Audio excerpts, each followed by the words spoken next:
Welcome to the Stock Market Palantir. Today we are going to talk about PW.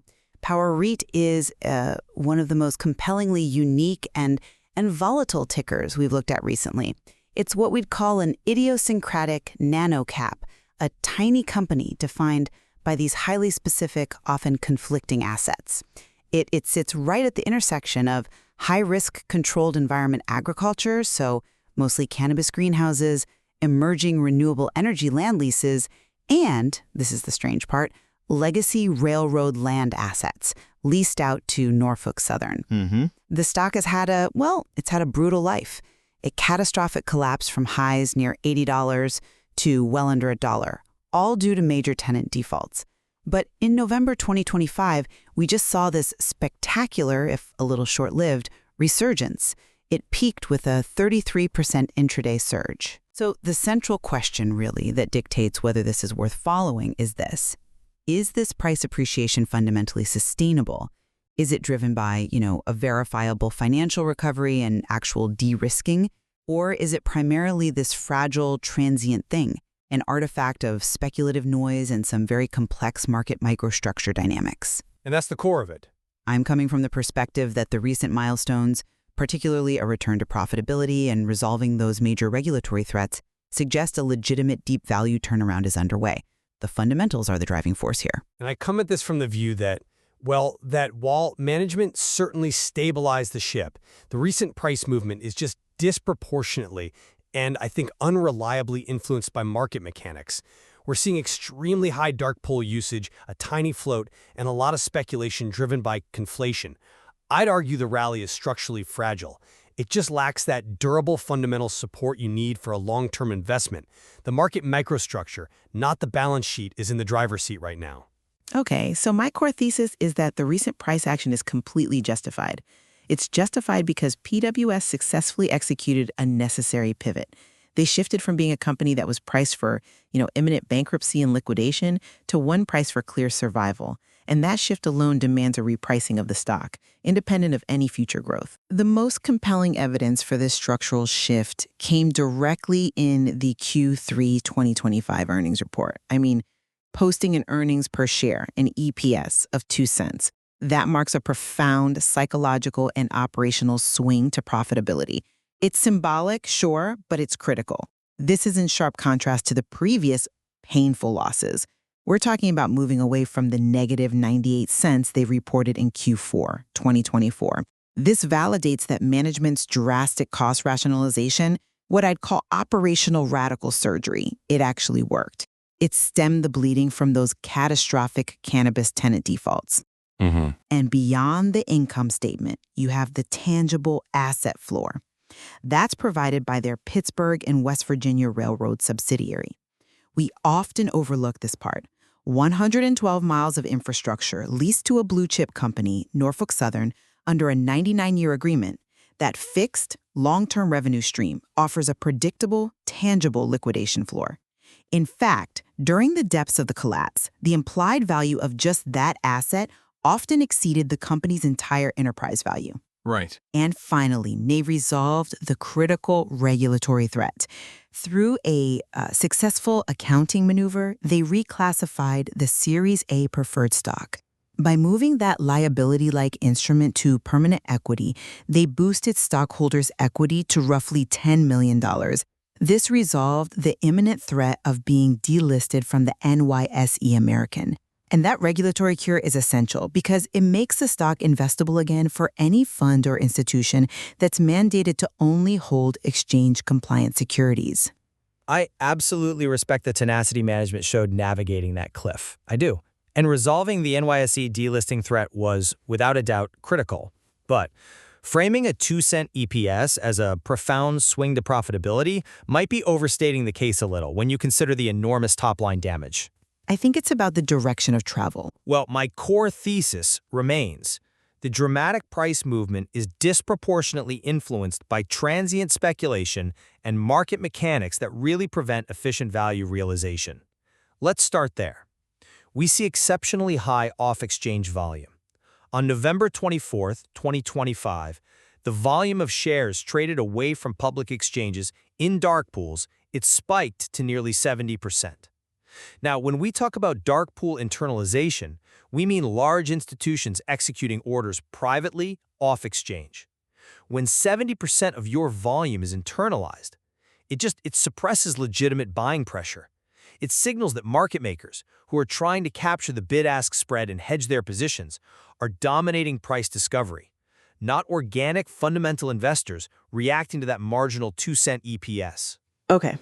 And speaking of that profit, it's marginal because it was achieved on revenue that has declined a staggering 64% year over year. The company is still highly vulnerable. Let's not forget, they issued a going concern warning in early 2024. And that was precisely because the failure of those triple net leases in the controlled environment agriculture segment created an immediate liquidity trap. Stabilizing operations at a two-thirds reduced revenue stream is stabilization, yes, but it's hardly the foundation for durable value or any kind of compelling future growth. And finally, the factor of speculative noise is massive here. A major portion of that November surge followed unverified news about a strategic acquisition. And forensic analysis strongly suggests this was a complete conflation with SolarRight, a separate private entity in the solar space, which announced a major financing milestone in mid-November. So if capital is flowing into the wrong ticker based on algorithmic confusion and just bad information, that buying pressure is inherently transient and, well, fragile. I see why you emphasize the size of the revenue decline. And okay, I'll concede 64% is substantial, but let's directly address the sustainability of that Q3 profit by focusing on the underlying strategy. I frame the 2-cent EPS not as a sign of immediate growth, but as proof of successful radical surgery. The company was drowning. It was bleeding hundreds of thousands of dollars a quarter from uncollectible rents. A common risk in triple net leases, right? The tenant is responsible for expenses, but the REIT shoulders the risk of default. The successful lease renegotiation and the dramatic cuts to G&A expenses stemmed that outflow. This surgical approach shows that management has right-sized the company to a stable, smaller base. It's not a growth story yet, I agree. It's a structural de-risking story, and they executed it. And that stabilization has to come before any credible path toward growth. I'm sorry, but I just don't buy that the G&A cuts are guaranteed to hold. We have to question whether these cuts are truly sustainable without eventually impacting the company's ability to operate or, to manage its remaining geographically diverse assets effectively. When a company slashes costs that aggressively, it often limits its capacity to pursue new, viable tenants or manage the properties they already have. You focus on stabilization, but stabilization at a 64% reduced revenue stream, especially with the ongoing weakness in the cannabis sector that is structurally weak. The core issue of the CEA segment, that triple net lease exposure, it hasn't fundamentally disappeared. When the price of cannabis compresses, the operating margin for their tenants shrinks, and that risk flows directly back to the REIT, potentially re-triggering a liquidity crisis just as fast. I see why you think the cannabis segment remains a liability, but let me give you a different perspective on their strategic pivot. That regulatory cure we discussed, the reclassification of the preferred stock, that buys them critical time, and right now, time is their most valuable resource. Time to do what, though? Time to pivot their investment strategy away from the high volatility of cannabis. They are now positioned to pursue higher quality long-term investments, specifically in the renewable energy land segment. We know they own assets like the land under the Salisbury Solar Farm in Massachusetts. This type of land lease carries a much lower, often investment-grade risk profile. That is the necessary strategic counterweight to balance the volatility of the cannabis segment you're so worried about. The railroad gives them the floor, and the solar land gives them the stable, long-horizon growth trajectory that can fundamentally overcome that operational risk. That potential future pivot is commendable, but the market structure today dictates the price, not some future solar strategy. Let's focus on the microstructure, because this is where the daily volatility and price suppression really come from. I'm sorry, but I just don't buy that the high volume of dark pool trading is a benign feature of providing liquidity. Let me tell you why it's a problem for valuation. When the off-exchange short volume ratio is spiking near 70%, it means a vast majority of the true buying power, including retail buy orders that should be pushing the stock up, is being internalized by wholesalers. They're capturing the spread instead of letting those orders hit the public exchanges and contribute to price discovery. The net effect is that the stock's price action feels perpetually suppressed. So while the asset might be worth more than $1, like you said, the current market structure acts as a persistent governor, preventing that efficient valuation from ever being realized. I see why the optics of high dark pool usage raise concerns, particularly for individual investors. I do. However, I'd argue that this market structure, while suppressing some upside, actually provides essential liquidity that a true nano-cap stock desperately needs. Without market makers internalizing trades, the stock would be so illiquid it would become effectively untradeable for many people. That would lead to even wilder, more unstable swings. It's a necessary, if frustrating, feature of a stock this size. Furthermore, we have to consider the counterforce that this structure creates, the occasional presence of fails to deliver, or FTDs. FTDs. Yes, FTDs occur when one party fails to deliver shares on the settlement date. We saw a spike of over 22,000 shares failing to deliver on September 18, 2025. Now, these FTDs are signs of stress, yes, but they can potentially trigger mandatory buy-ins under Regulation SHO. Regulation SHO forces brokers to cover these failed short positions by buying shares on the open market, which directly correlates with these sudden, unexplained price spikes that act as a periodic upside catalyst completely independent of news flow. That's a compelling argument, but have you considered that the FTD spikes are primarily a sign of settlement stress and instability, not some healthy price mechanism? It just highlights how tightly constrained the stock's free float really is. If you're relying on FTDs to trigger an upward move, you're basically relying on market failure, not market health.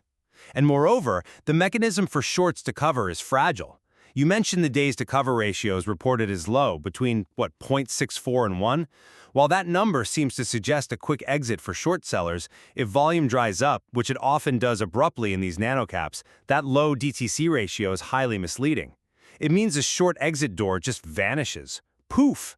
And that makes the low liquidity itself a critical risk factor for both the bears trying to cover and for bulls who might suddenly need to liquidate. That volatility cuts both ways. Let's pull back and look at the value proposition through an objective lens then. The core value thesis here, the guaranteed asset floor from the Norfolk Southern lease, coupled with the free option on an eventual cannabis or solar turnaround, is being recognized by objective quantitative tools. That suggests sophisticated de-risking is being priced in. We are seeing investment platforms assign PowerREIT a buy rating with a high AI score of 9 out of 10, specifically in November 2025. These are models designed to weigh tangible assets and balance sheet improvements against market cap.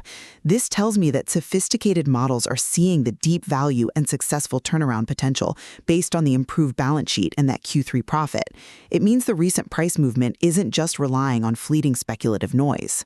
I disagree that retail quantitative sentiment represents deep value recognition. Quantitative sentiment is notoriously easily influenced by noise, which is often derived from keyword scanning and news aggregation.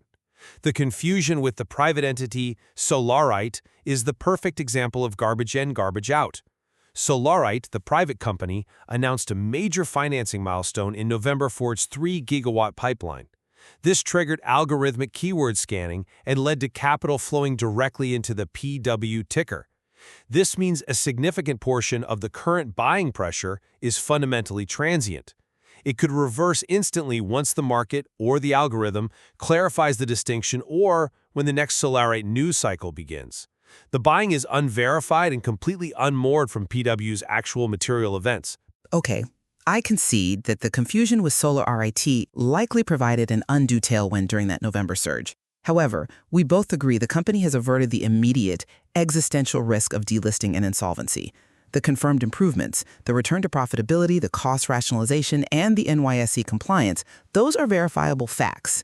So the debate really hinges on whether these verifiable structural improvements outweigh the unverified, noise-driven components of that rally. I maintain that the fixed, long-term nature of that railroad lease is the foundation that allows investors to hold this while waiting for the microstructural volatility to eventually subside. And I agree they survived the immediate crisis. But the structural reality of this nanocap, the high dark pool dominance, the extreme sensitivity to conflated news, the ongoing vulnerability to the high-risk cannabis sector, that means investors just cannot rely solely on a marginal fundamental improvement. Liquidity and microstructure remain the dominant, and I'd say often suppressing, forces influencing daily price action. Until they execute a massive portfolio shift into lower-risk assets, this stock is going to continue to trade based on noise. To summarize my view, Power REIT has navigated a precarious turnaround. Its proven survival is possible through radical cost rationalization and by securing structural compliance with the exchange. The stock is legitimately re-rating from a deep value perspective, underpinned by its predictable railroad revenue and significantly improved balance sheet optics. It has earned its way out of the bankruptcy bin, providing what I see as a calculated risk for patient investors. And from my perspective, the structural fragility persists. The fact that a single private company's press release can cause a 30% surge in PW's price demonstrates that speculative momentum and market mechanics are defining the valuation, not the fundamentals. So while the bankruptcy risk is lower, the risk of high volatility and efficient price suppression remains a dominant force. Ultimately, the trajectory of Power REIT depends on whether its nascent fundamental recovery can eventually overcome the persistent market structure volatility and speculative noise that currently define its trading patterns. Thank you very much for hearing us. Let us know in the comments what is your opinion, and if you want us to analyze other stocks, don't forget to subscribe to the Stock Market Palantir channel to catch up with more stock insights, and see you in the next video.